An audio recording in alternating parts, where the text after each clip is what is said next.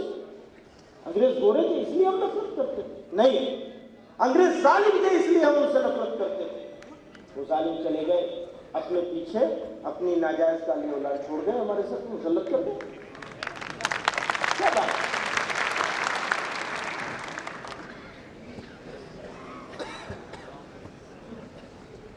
تو یہ ناانصافی، اگر اس ناانصافی کے لیے اگر اس وقت لڑا گیا تو آج پھر لڑا جائے، پھر یہ لڑائی ہو۔ تو اس خوبصورت سرزمین کو ہمیں پاک کرنا ہے، صاف کرنا ہے ناانصافیوں سے اور مظالم سے۔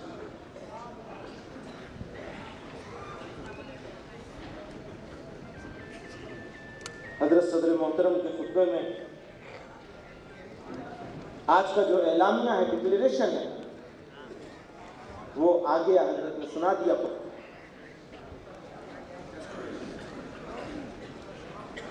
فرقہ وارانہ فسادات، کمیونل وائلنس،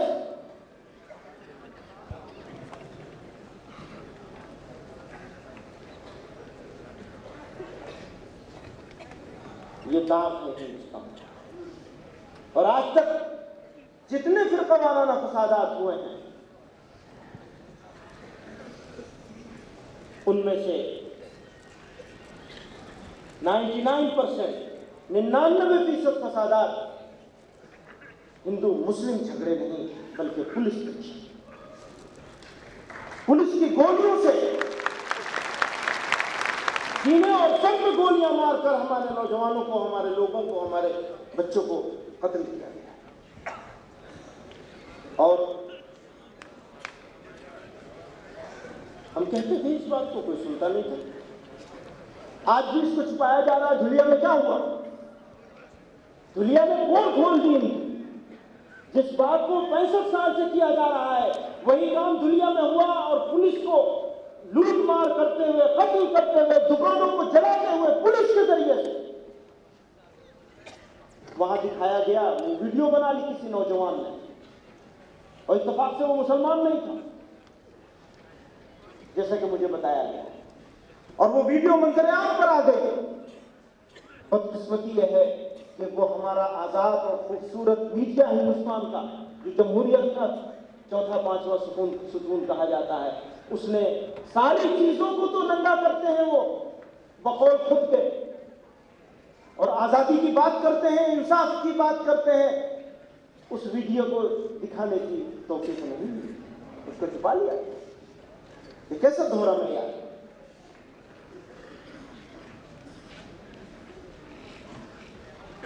ہم تو اگر بات کر لیں تو ہماری بات کچھ اور ہوتی ہے، منہ میں کچھ اور ڈال دیا جاتا ہے زبردستی، اور پھر جب اس بات کی تردید کریں تو کہہ دیا جاتا ہے ارے دباؤ میں آ گئے مدنی صاحب، اب دباؤ میں آ گئے۔ سن لیجئے، جو بات کہی ہے اس بات سے ایک انچ ہٹنے کو لیے تیار نہیں ہے، لیکن جو بات آپ کہہ رہے ہیں اس بات کو ہم کبھی کہنے کے لیے تیار نہیں ہیں۔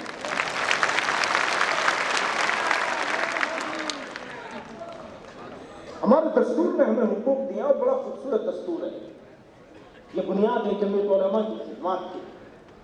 آزاد ہوتے وقت ہمارے اللہ ہمارے بزرگوں کی قبروں کو نور سے بھرتے ہیں، انہوں نے ہمارے اس دستور میں ہمیں حقوق دلوائے، برابر کے شہری حقوق دلوائے، ہماری مذہبی آزادی کا حق دلوایا، اور پھر ہمارے بندے میں بستر کھلوا دیا۔ اس ملک کی یہ خوبصورتی بنانے میں سب سے بڑا کردار اگر کسی کا ہے تو ہمارے بزرگوں کا ہے۔ دستور میں ہمیں حقوق حاصل ہے، لیکن عملاً ہمیں ان حقوق سے محروم کر دیا، عملی طور پہ چھین لیا۔ اب بتائیے، جو لوگ اقتدار میں بیٹھے ہیں، چاہے وہ مرکز میں ہوں اور چاہے وہ صوبوں میں ہوں، انہوں نے اگر ہمیں ہمارے حقوق سے محروم کیا ہے تو انہوں نے دستور کی پاسداری کی ہے یا دستور کی پامالی کی ہے۔ اور جو لوگ اس ملک کے اس خوبصورت سنویدھان کا، کانسٹیٹیوشن کی، دستور کی پامالی کریں، ان کو حکومت میں یا اقتدار میں رہنے کا حق ہے کہ انہیں ہٹانا چاہیے۔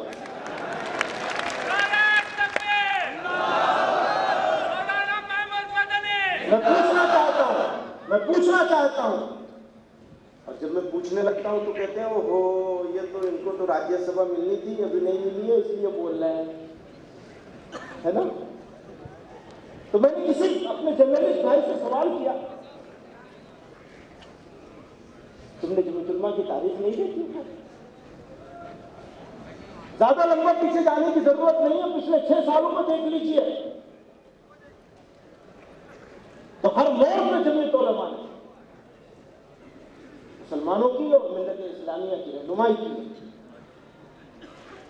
تال کٹورا اسٹیڈیم تو جمعیت علماء کے لیے بہت چھوٹا سا اسٹیڈیم ہے، ہم نے تو الحمدللہ اللہ نے آپ لوگوں کے جدوجہد اور قربانیوں کے نتیجے میں یہ ثابت کیا ہے کہ رام لیلا گراؤنڈ جمعیت علماء کے اجلاس کے لیے چھوٹا گراؤنڈ ہے، جیسے آج یہ تال کٹورا اسٹیڈیم چھوٹا پڑا۔ ایک مرتبہ نہیں، بار بار کیا ہے۔ آپ کے بات کہہ کر کے ہم تو حق بات کہنے سے نہیں روک سکتے، بالکل نہیں روک سکتے۔ ہاں، آپ لوگوں سے پوچھنا چاہتا ہوں، کیونکہ آپ لوگ جمعیت علماء کے ہاتھ پاؤں ہیں، جمعیت علماء کی اساس ہے، اور میں پورے اعتماد کے ساتھ کہتا ہوں، نیاز صاحب میرے فون لے لیجیے، ریسیو کر لیجیے اسے،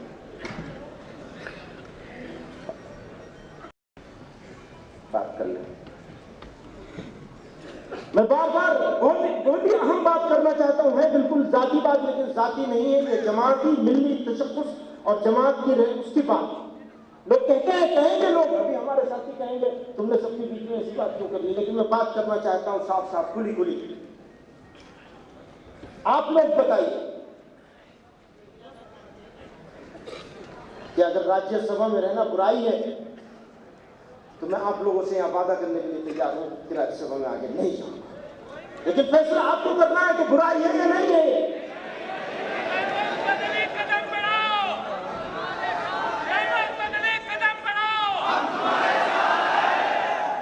سن لیجئے، مولانا اسد مدنی رحمت اللہ علیہ نے 1966 میں راجیہ سبھا کا ممبر رہتے ہوئے اندرا گاندھی سے یہ کہا تھا، اندرا گاندھی کی پارٹی کے راجیہ سبھا کا ممبر رہتے ہوئے مولانا اسد مدنی رحمت اللہ علیہ نے اندرا گاندھی سے یہ بات کہی تھی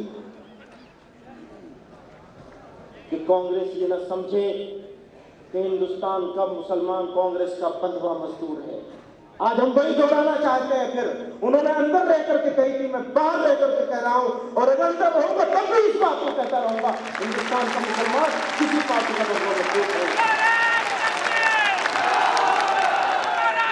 سونیا جی, آج ہندوستان کے مسلمانوں کی طرف سے سونیا جی میں آپ سے کہنا چاہتا ہوں,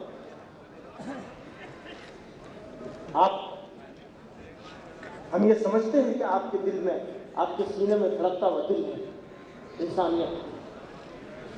آپ انسانیت کے لیے بات بھی کرتی ہیں, کام بھی کر رہی ہیں, لیکن بہت افسوس کے ساتھ سونیا جی آپ کو یہ کہنا پڑ رہا ہے پچھلے 9 سالوں کے اقتدار میں کہ آپ نے باقی سارے انسانوں کے لیے, انسانیت کے لیے سوچا, لیکن مسلمانوں کے بارے میں آپ نے سوچنے کی بات تو کی, لیکن عملی طور پر آپ نے کچھ نہیں کیا. ہو سکتا ہے آپ کی مجبوری ہو, یا ہمارے سوامی اگنیویش جی بھی ایک مرتبہ پرائم منسٹر اور سونیا جی دونوں کے ساتھ تھے, اور اس موقع پر مہیش بھٹ نے یہ بات سونیا جی سے کہی تھی کہ اگر آپ لیڈ کرنا چاہتی ہیں ملک کو, قیادت کرنا چاہتی ہیں ملک کی, تو آپ کو ووٹوں کی سیاست نہیں بلکہ انصاف کی بات کرنی ہوگی. آپ دکان نہیں چلائیں کہ اس کو خوش کرنا ہے اور اس کو نہ خوش کرنا ہے, آپ کو انصاف کرنا ہوگا. بہت افسوس کے ساتھ کہنا پڑتا ہے کہ 9 سال میں آپ نے اپنے کیے ہوئے وعدے کو پورا نہیں کیا.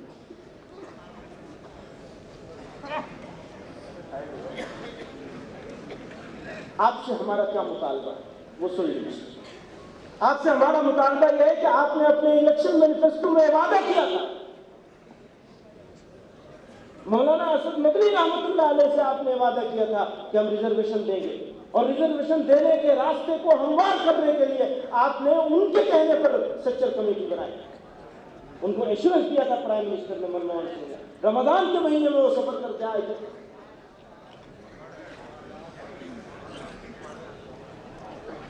اور آپ نے وعدہ کیا, آپ نے اس وعدے کو پورا نہیں کیا. 9 سال سے آپ کے پاس اقتدار ہے. اگر آپ وعدہ پورا نہیں کر سکتی تو آپ اعلان کر دیجئے. میں ڈاکٹر منموہن سنگھ سے کہنا چاہتا ہوں, آپ اعلان کر دیجئے کہ مسلمانوں کو ریزرویشن نہیں دیا جا سکتا, اپنا راستہ ہم خود طے کریں.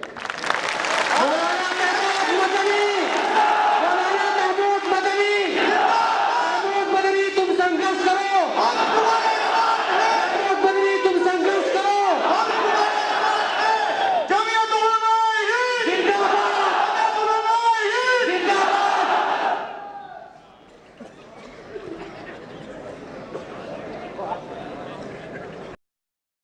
آپ کو ریزرویشن دینا پڑے گا. اگر آپ کو ہندوستان سے محبت ہے تو آپ کو ہندوستان کی 2nd لارجسٹ میجورٹی کو اس کا حق دینا پڑے گا. آپ اس کو محروم نہیں کر سکتے. دوسری بڑی اکثریت, فرقہ وارانہ فسادات کے بارے میں ہم آپ سے کہنا چاہتے ہیں کہ جس وقت آپ نے ریزرویشن کا وعدہ نہیں کیا تھا, اس سے پہلے سے آپ یہ کہتی چلی آ رہی ہے کہ ہاں بالکل فرقہ وارانہ فسادات کو کنٹرول کرنے کے لیے تو قانون بنایا جانا چاہیے. آج کون سی مجبوری ہو گئی؟ آپ کو جب امریکہ کے ساتھ دوستی کرنی ہوتی ہے, جب آپ کو نیوکلیئر کے موضوع پر, یعنی ایٹمی توانائی کے موضوع پر, نیوکلیئر پاور جنریشن کے لیے اگر آپ کو قانون بنانا ہوتا ہے, سمجھوتے کرنے ہوتے ہیں, تو سارے ملک کی مخالفت کے باوجود آپ ملک کی بہتری کے راستے میں, چاہے وہ بہتر ہو یا نہ ہو, اس میں ڈاؤٹ ہے کہ آپ نے جو ایٹمی سمجھوتا کیا اس سے ملک کا فائدہ ہوگا یا نقصان ہوگا, معلوم نہیں. اس کے باوجود آپ اس کو صحیح سمجھتے ہیں تو آپ نے ساری مخالفت کے باوجود وہ سمجھوتے کر لیے. آپ کو ریٹیل سیکٹر میں امریکہ اور یہودی کمپنیوں کو لانے کے لیے سمجھوتے کرنے ہیں. ملک کی مین اپوزیشن پارٹی نے اور اکثر اپوزیشن لوگوں نے ہی نہیں, آپ کے الائے نے اس کی مخالفت کی. آپ نے اپنی طاقت کے بل پر اس کو ایکٹ بنایا اور FDI کو انڈیا میں ریٹیل سیکٹر میں خوردہ بازار میں لانے کی اجازت دی. کیوں؟ آپ یہ سمجھ رہے تھے کہ ملک کے لیے بہتر ہے. اپنی پولیس فورسز کے ہاتھوں سے مسلمانوں کے قتل کو بچانے کے لیے قانون بنایا جانا کیونکہ ضروری نہیں ہے مسلمانوں کا قتل عام آپ کی نیند کو نہیں جھنجھوڑتا ہے، آپ کے ضمیر کو نہیں جگاتا ہے، آپ کو تکلیف نہیں ہوتی ہے۔ آپ نے ہندوستان کے مسلمانوں کو اسی جگہ بٹھا رکھا ہے، کہاں پہ؟ جہاں پہ فرقہ پرست رکھنا چاہتے ہیں۔ آپ نے ہمیں، آپ اپنا کنسپٹ کلیئر کیجیے، سونیا جی آپ بھی کلیئر کر لیجیے، اور جو لوگ ہمارے بارے میں اب سے 2 دن پہلے اسی اسٹیج سے بول رہے تھے کہ اقلیتوں کے بارے میں بات کرنی چاہیے، ان سے بھی کہتا ہوں اپنا کنسپٹ کلیئر کرو، صاف کرو کہ ہندوستان کے مسلمانوں کو تم کیا سمجھتے ہو، کون سی جگہ پہ رکھنا چاہتے ہو، یہ صاف کرو اور ہمیں بتاؤ۔ تم نے اگر صحیح کر لیا اور ہمیں بتا دیا تو یقین جانو ہندوستان کی تقدیر بدل جائے گی۔ نعرہ تکبیر! محمود بدری تم سنگھرش کرو، ہم تمہارے ساتھ، جہاں تمہارا پسینہ گرے گا ہم خون پائیں گے۔ یہاں لو بس لے دیا، مبشر لے لو ان سے، یہاں مجھے دو، یہاں لاؤ، پھر کوئی اور لے لے گا تم سے۔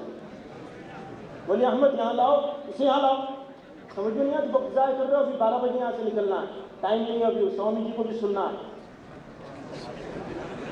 ہم آپ کا خیر مقدم کرتے ہیں جماعت اسلامی ہند کے مولانا رفیق قاسمی صاحب اور چیز لے آئیں گے۔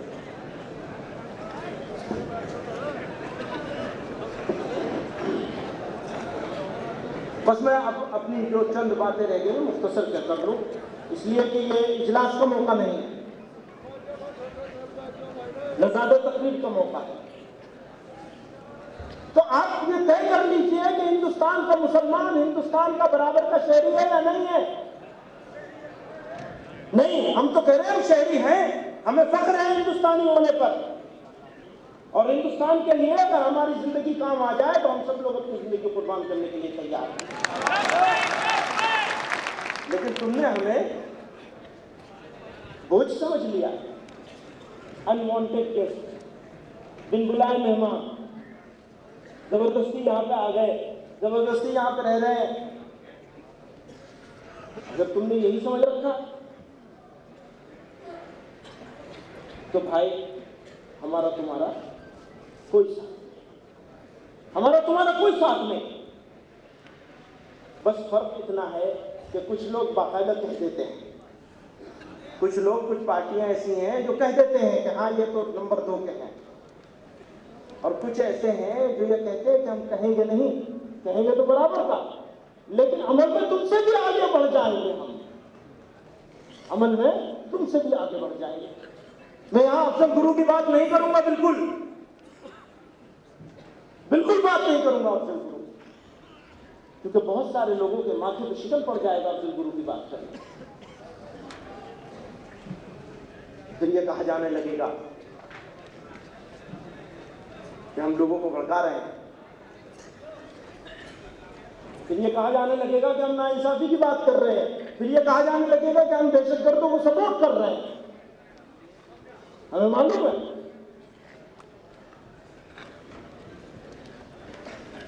اور اس بات کے لیے ہم ان دونوں لوگوں کو کھلا خط بھیج چکا ہے۔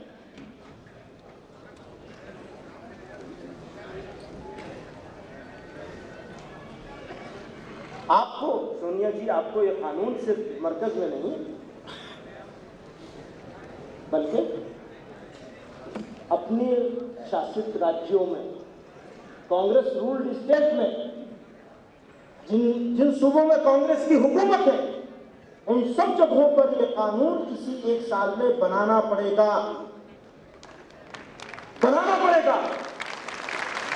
اور اگر آپ نہیں بنائیں گے تو ہمارا یہ وعدہ ہے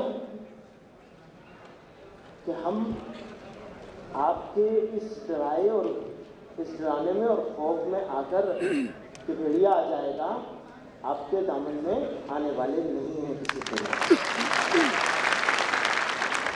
ارے بھیڑیا آ جائے گا تو بھیڑیے سے بھی نمٹنا ہم جانتے ہیں، نمٹ لیں گے بھیڑیوں سے بھی، آ جائے گا، بہت دیکھ لیا۔ میں تھوڑی سی بات کر لوں اپنی پارٹی کی، ہماری اپنی پارٹی کی بات کریں۔ یہی دونوں پارٹیاں ہیں جن کو ہم اپنا سمجھتے ہیں. یو پی میں طاقت لگا دی ہم نے اور بٹھا دیا.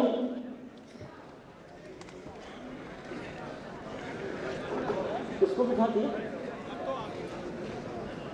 ہمیں نوکریاں دیتے نہیں، انصاف مانتے ہیں، انصاف نہیں دیتے. حصے داری تو کیا دو گے تم؟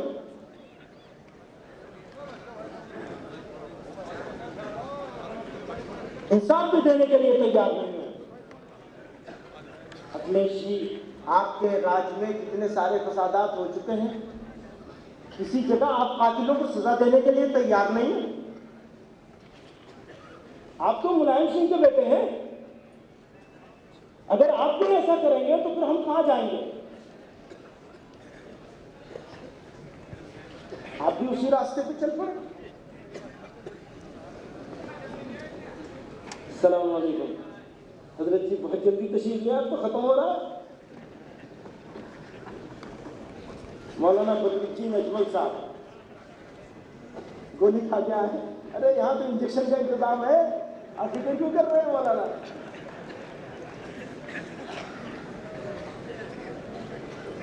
یہ سب لوگ لیٹ لطیف ہے، میں کیا کروں بتائیے. 9 بجے میں 5 منٹ سے ہم نے اپنا اجلاس الحمدللہ شروع کر دیا اور اب ختم ہونے کا وقت آ رہا ہے.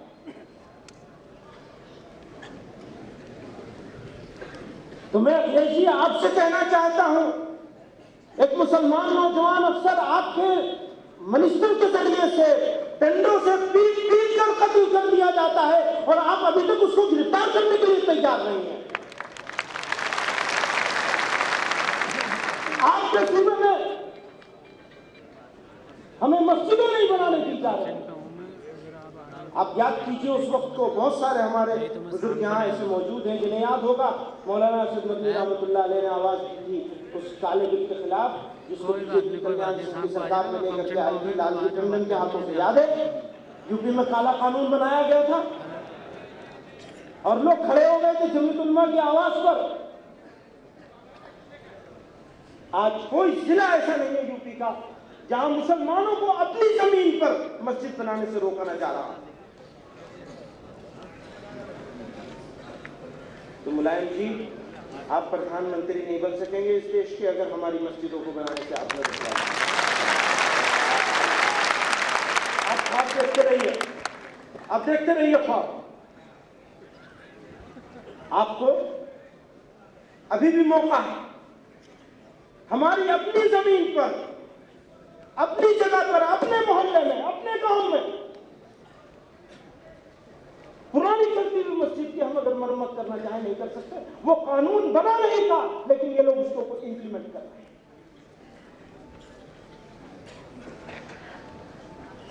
میں نہیں کچھ کہوں گا آندھرا پردیش کے وزیر اعلیٰ کرن کمار ریڈی کے بارے میں، میں نہیں کہوں گا ہریانہ کے ہڈا کے بارے میں کچھ، اب وقت نہیں ہے. اب میں نہیں کہوں گا سوامی جی، بالکل کچھ نہیں کہوں گا میں مہاراشٹر کے پرتھوی راج چوہان اور آسام کے ترون گگوئی کے بارے میں، جس کو بڑا فخر ہے کہ اس نے جمعیت علماء کی آواز کو بند کر دیا.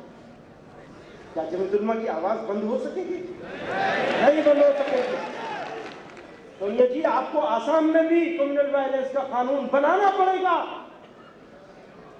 اور اگر نہیں بنائیں گی آپ تو آپ اس وراثت کی حقدار کبھی نہیں رہیں گی جس وراثت کو نہرو خاندان کی آپ نے دیکھی.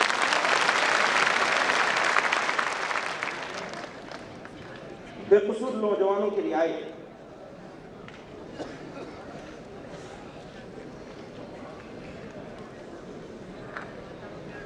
بس آخری بات ہے، ہمارے نوجوان جو قصوروار ہو، سبھی کہتے ہیں کہ جو قصوروار ہو اس کو ہر حال میں سزا ہونی چاہیے، لیکن آپ نے بے قصور لوگوں کو مت کر رکھا.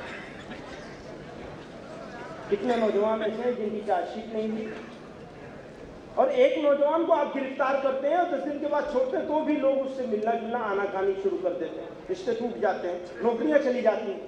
سنیے ڈبل اسٹینڈرڈ سن لیجیے. کرنل پروہت کی تنخواہ ابھی تک جاری ہے فوج. ڈیفنس منسٹر اینتھنی جیسا آدمی ہے جس کو ہم کہتے ہیں شریف ہے، ایماندار ہے، سیکولر ہے، کیوں مولانا بدرالدین صاحب انتھونی کے بارے میں یہی رائے ہے نا کہ ایماندار بھی ہیں، شریف بھی ہیں، سیکولر بھی ہیں. ان کی فوج کرنل پروہت کو ابھی بھی تنخواہ دے رہی ہے، اس کے اکاؤنٹ میں ٹرانسفر کر رہی ہے. اور ہمارا نوجوان بے قصور ثابت ہو جاتا ہے، پھر بھی DRDO سے اس کو نکال دیا. ابھی آپ کیا ثبوت دینا چاہتے ہیں، کیا پیغام دینا چاہتے ہیں، ہمیں کیا بنانا چاہتے ہیں؟ اچھا جو بنانا چاہتے ہیں وہ بتا دیجیے، ہم وہ بننے کے لیے تیار ہیں. آپ کا بھی علاج کر لیں گے اور سب کچھ کر لیں گے.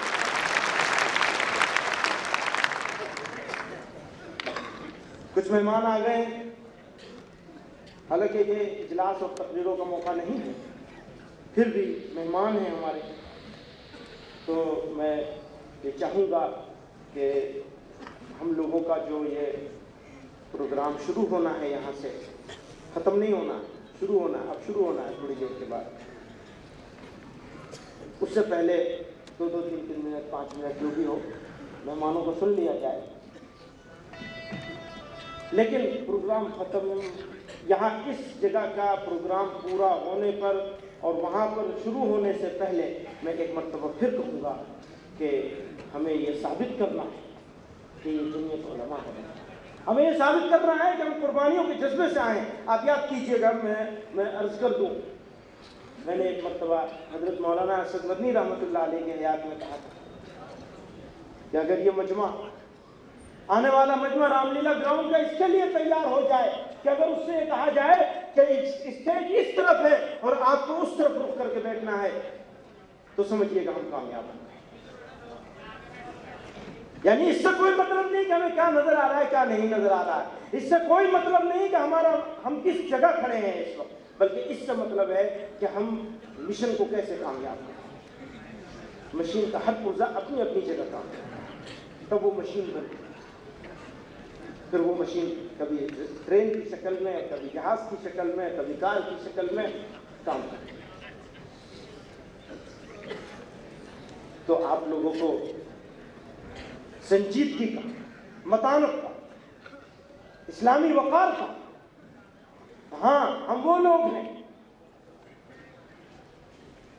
جو ہر طرح قربانی دینے کو تیار ہیں اور کسی قربانی کے جذبے کے تحت ہم آگے نہیں پیچھے جائیں. ہر آدمی اپنے برابر والے سے پیچھے رہنے کی کوشش کرے، آگے بڑھنے کی کوشش نہ کرے. اگر اس میں ہم کامیاب ہو گئے تو پھر انشاءاللہ وہ دن دور نہیں جب ہم اپنی بات منوا سکیں. ایک آخری بات، ہماری یہ ساری جو عرضداشتیں تھیں، نہ یہ دھمکی ہے، اس کو دھمکی نہ سمجھا جائے، یہ سچائی ہے. اور نہ یہ بھیک،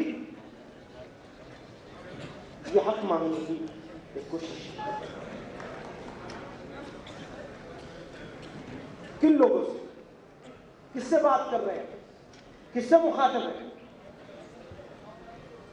وہی لوگ جو پچھلے سال ہر سال سے اپنے مظالم کا اور ناانصافیوں کا سلسلہ دراز کیے ہوئے، انہی سے بات کر رہے ہیں. لیکن ان سے بات کرنے کے ساتھ ساتھ اگر ہم نے اپنے آپ کو نہیں دیکھا، اپنے رب کی ناراضگی کی چیزوں کو نہیں دیکھا، اگر ہم نے اپنی ذمہ داریوں کو، اپنے فرائض کو محسوس نہیں کیا، تو یہ ساری کوششیں کوشش کے درجے میں رہ جائیں گی، کامیابی کبھی نصیب نہیں. کامیابی دینے والی ذات تو اللہ رب العزت ہے. اصل تو ہمیں اس کے دربار میں رونا ہے، گڑگڑانا ہے، اپنے آپ کو، اپنی زندگیوں کو تبدیل کرنا. اللہ اور اس کے رسول صلی اللہ علیہ وسلم کے احکامات کی پابندی کیے بغیر، یہاں میں 3 چیزیں کہوں گا.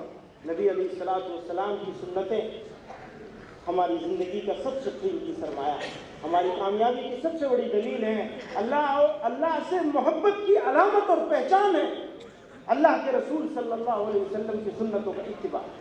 نبی علیہ السلام کی سنتیں ایک عبادات میں ہے. نماز پڑھنا، نماز کس طرح پڑھنا، سنت پڑھنا تو سنت کس طرح پڑھنا، زکوٰۃ فلاں فلاں، عبادات کی سنت. دوسری ہے معمولات کی سنتیں، اٹھنا بیٹھنا، سونا، کھانا پینا، بیت الخلا میں جانا، اس سے باہر آنا، مسجد میں جانا، مسجد سے آنا، یہ ہماری معمولات کی سنت ہے۔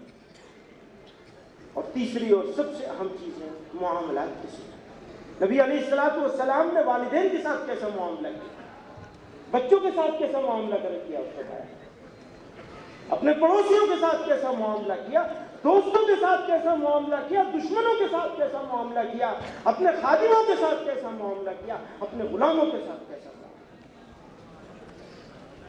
مسلمانوں، اگر ہم نے اور آپ نے نبی علیہ الصلوۃ والسلام کی سنتوں کو ترک کر دیا، اپنی شادیوں کو تبدیل نہیں کیا، اپنے معاملات کو تبدیل نہیں کیا، نبی کے سر طریقے پر نہیں چلے، ہمیں نہ دنیا کی عزت مل سکتی ہے نہ آخرت کی عزت مل سکتی ہے۔ تو آخر دعوانا الحمدللہ۔ میں سب سے پہلے اب دعوت دے دوں جناب سوامی ابن ویج جی کو، جو وہ تشریف لائے اور آپ لوگوں سے خطاب کریں۔